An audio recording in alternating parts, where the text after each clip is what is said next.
Hello, നമുക്കിന്ന് യൂട്യൂബിലൊക്കെ trending ആയിക്കൊണ്ടിരിക്കുന്ന ഒരു സ്റ്റാർ ഉണ്ടാക്കി നോക്കിയാലോ. അതിന് വേണ്ടി ഒരു പേപ്പർ പീസ് എടുത്തിട്ടുണ്ട്. അതിൻ്റെ സെൻറ്റർ ഭാഗം നോക്കിയിട്ട് രണ്ട് സൈഡും നടുവിലേക്ക് മടക്കി നമുക്ക് പശ തേച്ച് ഒട്ടിച്ചു കൊടുക്കാം. അത് ഒട്ടിച്ച് കഴിഞ്ഞിട്ട് നമുക്ക് ഞാനിതിൽ വരച്ചിരിക്കുന്ന ഡിസൈൻ പോലെ നമുക്കിതൊന്ന് കട്ട് ചെയ്തെടുക്കാം.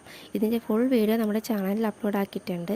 അളവും കാര്യങ്ങളും ഡിസൈനും എല്ലാം അതിൽ കൃത്യമായിട്ട് കൊടുത്തിട്ടുണ്ട്. ഇങ്ങനെ ഒരു സ്റ്റാർ ഉണ്ടാക്കിയെടുക്കാൻ നമുക്ക് ആകെ വേണ്ടത് 10 പീസാണ്. ഇതിൽ ഞാൻ 5 കളർ വൈറ്റ് പേപ്പർ കൊണ്ടും ബാക്കിയുള്ളത് കളർ പേപ്പറുകളാണ് എടുത്തിരിക്കുന്നത്. ഇനി നമ്മൾ കട്ട് ചെയ്തെടുത്ത എല്ലാ പീസുകളും ഇതുപോലെ നടുവിലും താഴെയും പശ തേച്ചിട്ട് എല്ലാം മീതെ ഒട്ടിച്ചു കൊടുക്കുക. ഇതിൻ്റെ ഉള്ളിൽ ബൾബ് ഇടാൻ പറ്റിയ സ്റ്റാർ ഒന്നും അല്ല ഇത് നമുക്കൊരു ഭംഗിക്ക് വേണ്ടി അല്ലെങ്കിൽ ഷോയ്ക്ക് വേണ്ടി ഇടാൻ പറ്റിയ സ്റ്റാറാണ്. ഇത് എല്ലാ പീസും ഒട്ടിച്ച് കഴിഞ്ഞിട്ട് നമുക്ക് ഇതിലൊരു ചരട് കൂടി ഒട്ടിച്ച് കൊടുത്തു കഴിഞ്ഞാൽ ഈ സ്റ്റാറിൻ്റെ പരിപാടി ഇവിടെ കഴിഞ്ഞിട്ടുണ്ട്.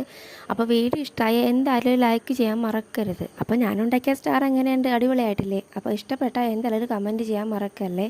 അപ്പോൾ അടുത്ത വീഡിയോ ആയിട്ട് കാണാം. ബൈ.